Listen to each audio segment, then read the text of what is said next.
Hello friends, आप देख रहे हैं बोले के अकाउंट चैनल। और आज पढ़ने वाले हैं कंपनी अकाउंट्स। बहुत ही इंपॉर्टेंट चैप्टर है कंपनी अकाउंट्स, चाहे आप सीबीएसई में हो चाहे आरबीएसई में हो।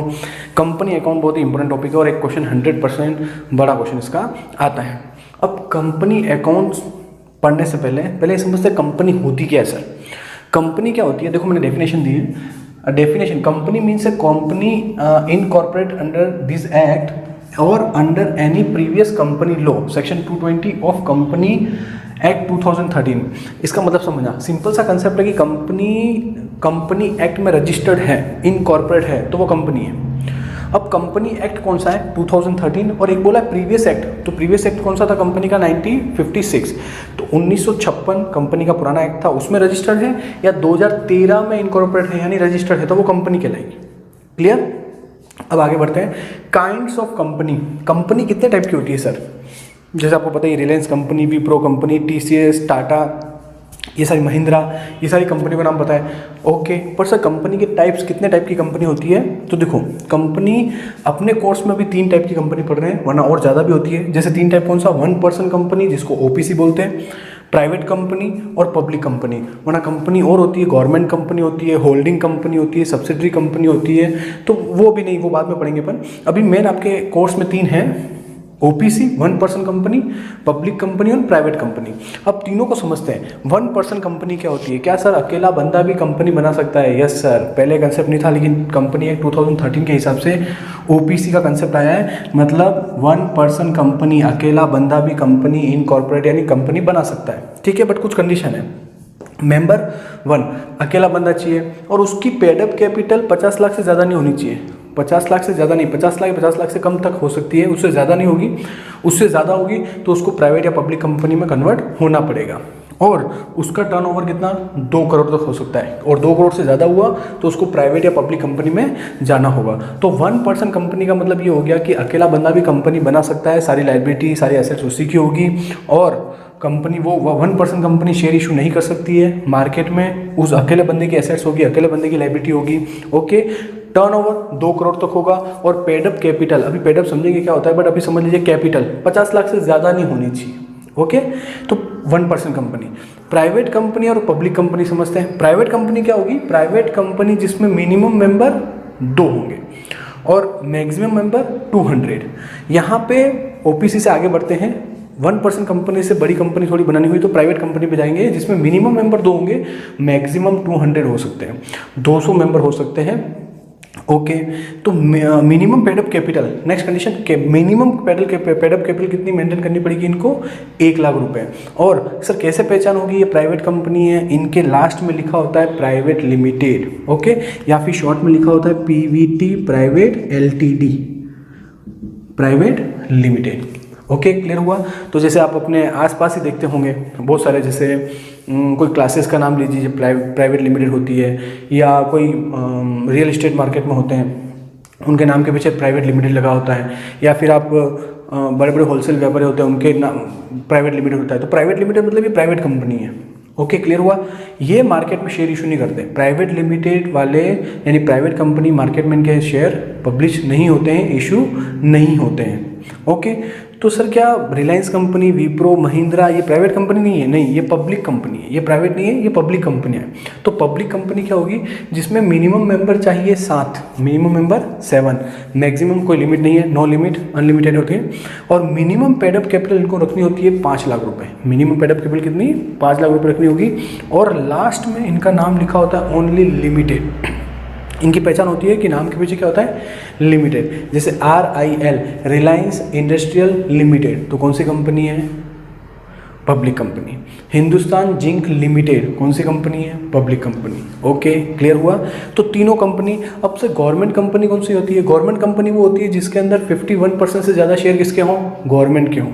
जैसे BSNL कंपनी कौन सी है, गवर्नमेंट कंपनी है, क्योंकि उसके 51% से ज़्यादा शेयर होल्डर कौन है, गवर्नमेंट है। ठीक है, फिर बात करते हैं होल्डिंग और सब्सिडरी कंपनी क्या होती है सर, वो अभी काम की नहीं, लेकिन समझा देते हैं। होल्डिंग और सब्सिडरी क्या होगी, होल्डिंग कंपनी जैसे एक हो गई main Tata main holding company है। अब टाटा के अंडर में, उसके अंडर में बहुत सारी छोटी छोटी कंपनी होती है, उसको बोलते हैं सब्सिडरी। कहने का मतलब सब्सिडरी कंपनी का ओनर कौन होता है, holding company. Holding company subsidiary company के 51% से ज़्यादा शेयर परचेस कर रखे होते हैं या 51% से ज़्यादा होल्डर होते हैं। ओके, जैसे टाटा मेन कंपनी हो गई, उसके नीचे टाटा तनिष्क हो गया, उसमें 51% से ज़्यादा शेयर होंगे। टाटा स्टील हो गया, 51% से ज़्यादा शेयर होंगे। तो मेन टाटा हो गई, उसके अंडर में जो कंपनी होगी वो सब्सिडरी होगी, और मेन कौन सी होगी? टाटा कंपनी। ओके, तो ये मैंने आपको कंपनी कितने टाइप की होती है समझा दिया। अब बात करते हैं शेयर की। शेयर क्या होते हैं? शेयर होते हैं पार्ट ऑफ कैपिटल।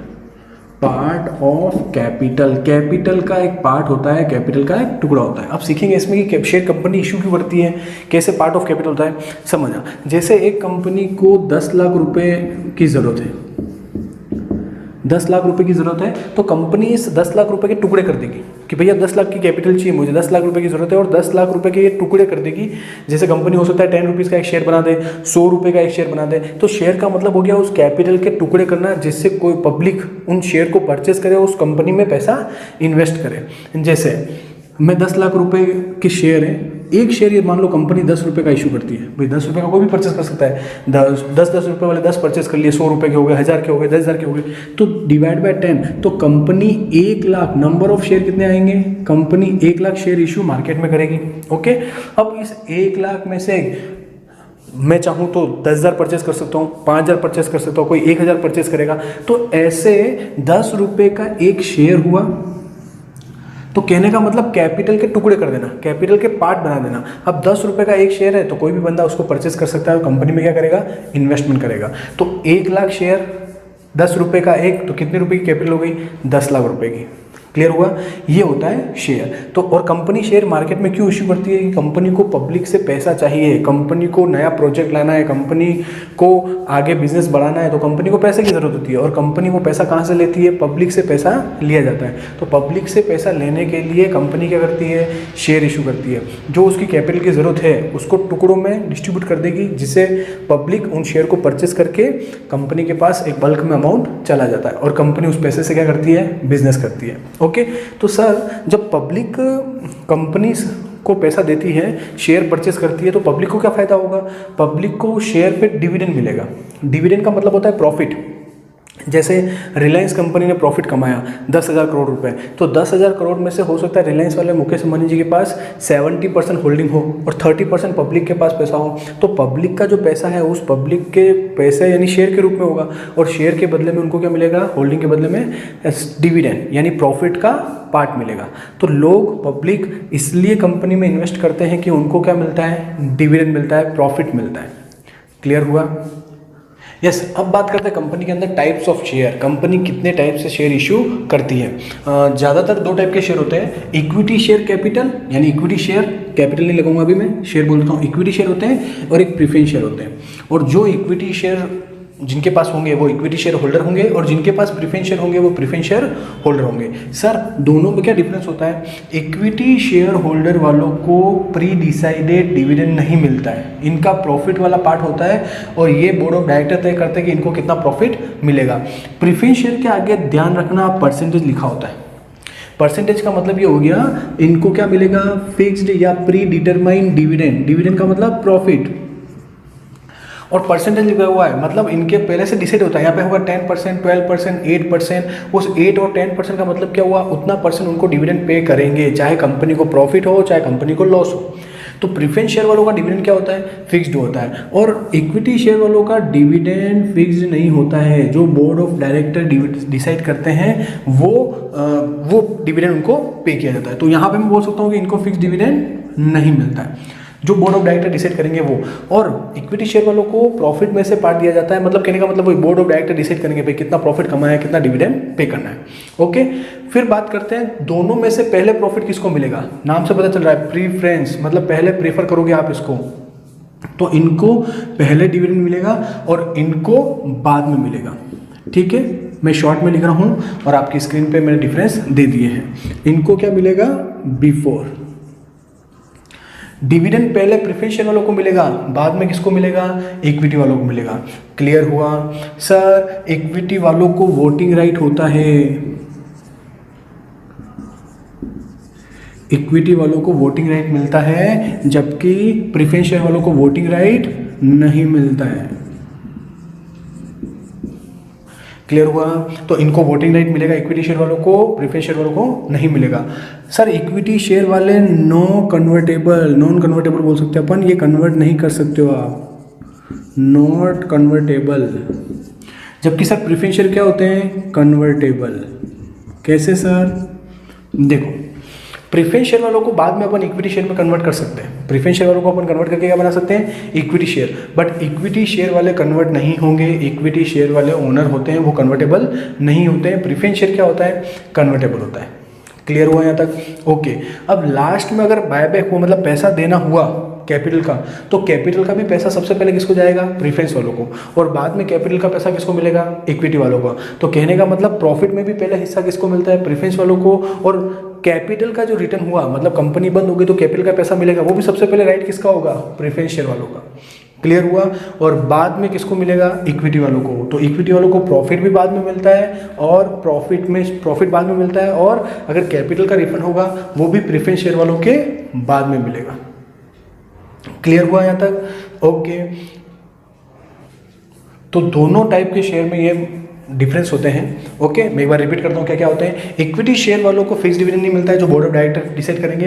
प्रेफरेंस वालों को फिक्स डिविडेंड मिलता है। इक्विटी वालों को प्रेफरेंस शेयर वालों के बाद में प्रॉफिट मिलेगा, इनको बिफोर पहले मिलेगा। सर इक्विटी वालों को वोटिंग राइट होता है, बट प्रेफरेंस शेयर वालों को वोटिंग राइट नहीं होता है। एंड इक्विटी शेयर वाले नॉन कन्वर्टेबल, इनको कन्वर्ट नहीं कर सकते हैं, जबकि प्रेफरेंस शेयर वाले क्या होते हैं? कन्वर्टेबल होते हैं। और लास्ट में वाइंडिंग अप पे पहला कैपिटल का जो कैपिटल मिलेगी वो सबसे पहले किसको मिलेगी? प्रेफरेंस शेयर वालों को मिलेगी, और उसके बाद कैपिटल किसको रिसीव होगी? इक्विटी वालों को। ओके, क्लियर हुआ? इशू ऑफ शेयर, कंपनी दो टाइप से शेयर इशू कर सकती है। इशू ऑफ शेयर का मतलब ये हो गया, कंपनी 10 रुपये का शेयर अगर 10 रुपये में मार्केट में इशू करती है, पब्लिक को 10 रुपये का शेयर 10 रुपये में देगी, तो उसको बोलेंगे एट पार। क्लियर? हिंदी में बोलते हैं सममूल्य। तो एट पार का मतलब क्या हुआ? 10 रुपये का शेयर 10 रुपये में इशू हो रहा है। सर 10 रुपये का शेयर मार्केट में 10 से ज़्यादा में इशू किया जा रहा है, 11 में, 12 में, 15 में, 20 में। तो मान लीजिए 10 का शेयर 12 रुपये में इशू हो रहा है, तो इसको बोलेंगे एट प्रीमियम। प्रीमियम पे शेयर इशू कर रहे हो। क्लियर हुआ? हिंदी में प्रीमियम को क्या बोलते हैं? प्रब्याजी। ओके सर, तो प्रीमियम का मतलब 10 रुपये वाला शेयर कितने में इशू हो रहा है? 12 रुपये में। तो यहाँ पे 2 रुपये क्या होगी?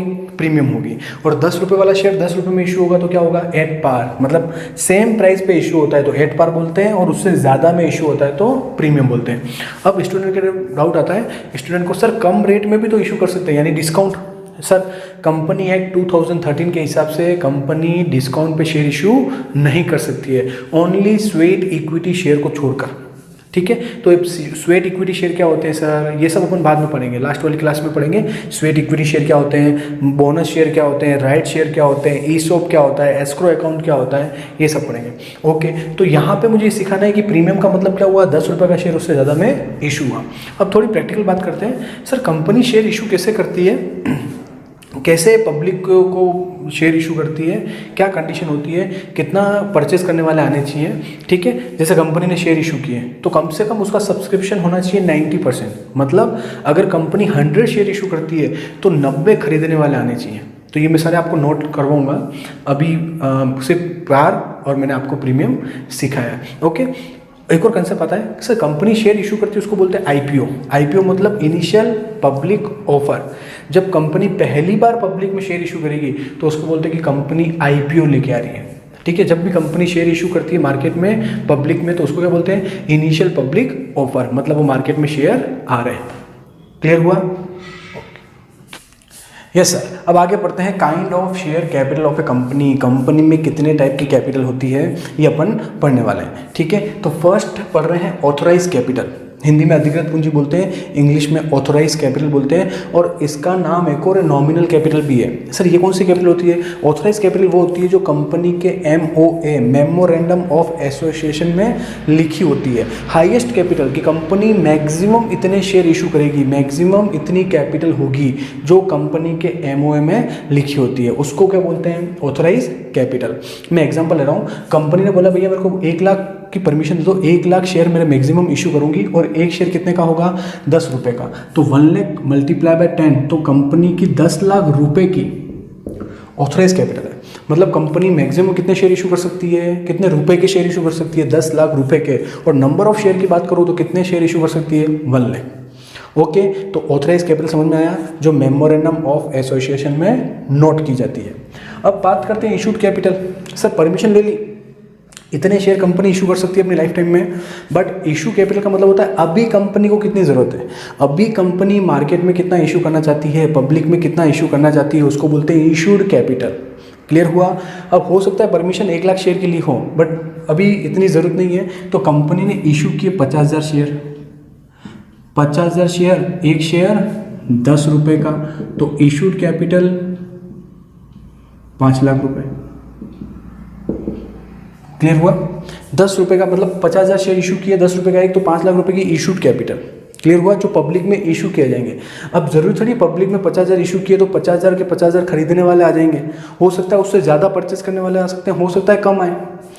ठीक है, तो सब्सक्राइब कैपिटल का मतलब क्या होता है, हिंदी में प्रातिनिधिक पूंजी बोलते हैं। हो सकता है 50,000 खरीदने वाला आ जाए, हो सकता है 50,000 से कम खरीदने वाला है। मैं एज्यूम कर रहा हूँ कि सर एज्यूम कर लीजिए 45,000 शेयर, 10 रुपये का एक ही, 45,000 ही खरीदने वाला है, मतलब 45,000, 50,000 इशू किए, बट पब्लिक से एप्लीकेशन कितनी आई, 45,000 शेयर की, तो सब्सक्राइब कैपिटल कितनी होगी, 40,000 शेयर, एक शेयर 10 रुपये का। क्लियर हुआ। अब कॉल्ड अप कैपिटल, देखो कंपनी हो सकता है 10 रुपये के 10 रुपये पूरे शेयर में मांगे, हो सकता है कंपनी को भी 10 रुपये की पूरे शेयर की ज़रूरत है नहीं, 10 रुपये की ज़रूरत नहीं है, कंपनी 10 रुपये की जगह हो सकता है 5 रुपये, 6 रुपये, 8 रुपये, जो भी क्वेश्चन में गिवन होगा।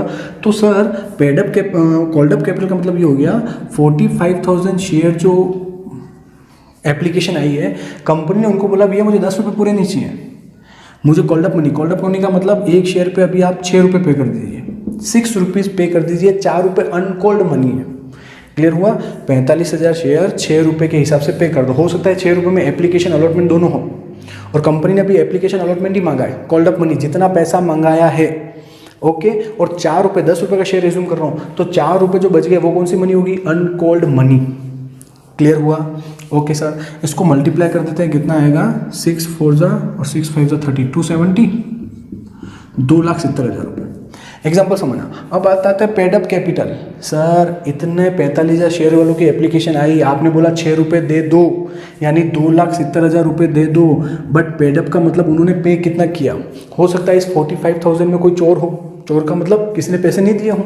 भाई आपने एप्लीकेशन के पैसे तो सब क्या आ जाएंगे, एप्लीकेशन का पैसा ड्यू नहीं रहेगा, बट जब अलॉटमेंट का पैसा मांगा, तो हो सकता है किसी एक बंदे ने किसी कारणवश पैसा पेमेंट नहीं कर पाया, तो उसका पैसा नहीं आया कंपनी के पास। मान लीजिए उसका पैसा बनता है 10,000, तो 2,70,000 आपने मांगा था, उस बंदे का 10,000 रुपीज़ नहीं आया, इसको वैसे गोल्सन एरियर बोलते हैं, जो आगे बढ़ेंगे अपन। कुल मिला के अभी ये समझ लो, जो बंदा पैसा नहीं देता है, तो पेड अप मतलब कंपनी को कितना मिला है, पे कितना, कंपनी को कितना पे किया, 2,60,000। क्लियर हुआ। इसको बोलते हैं पेड अप कैपिटल। तो देखो फिर से रिपीट कर रहा हूँ, ऑथराइज कैपिटल जो मैक्सिमम लिमिट होती है कि कंपनी इतने शेयर इशू करेगी, एमओए में जो लिखा होता है वो ऑथराइज कैपिटल। इशू कैपिटल अभी कंपनी को कितना जरूरत है, पब्लिक में उतना इशू करेगी। ठीक है। सब्सक्राइब कैपिटल, सर इशू किया उससे कम या ज़्यादा एप्लीकेशन आएगी, उसको बोलेंगे subscribe capital. Called up capital, आप 10 रुपये का शेयर है तो कितने रुपए कॉल्ड अप कर रहे हो, 6 रुपये, 8 रुपये, कितना पैसा मंगाना चाहते हो अभी, ठीक है, बाकी का पैसा बाद में मंगाओगे। Okay sir. Paid up capital, जितना मंगाया हो सकता है उसमें से किसी ने पेमेंट नहीं किया हो, तो जितना पे हो गया है वो होगा paid up capital. Last important capital एक होती है रिजर्व कैपिटल, जिसको हिंदी में संचित या आरक्षित पूंजी बोलते हैं, इंग्लिश में रिजर्व कैपिटल बोलते हैं। रिजर्व कैपिटल क्या होती है, बहुत इंपॉर्टेंट है, ये एग्जाम में पूछते हैं छोटे क्वेश्चन में।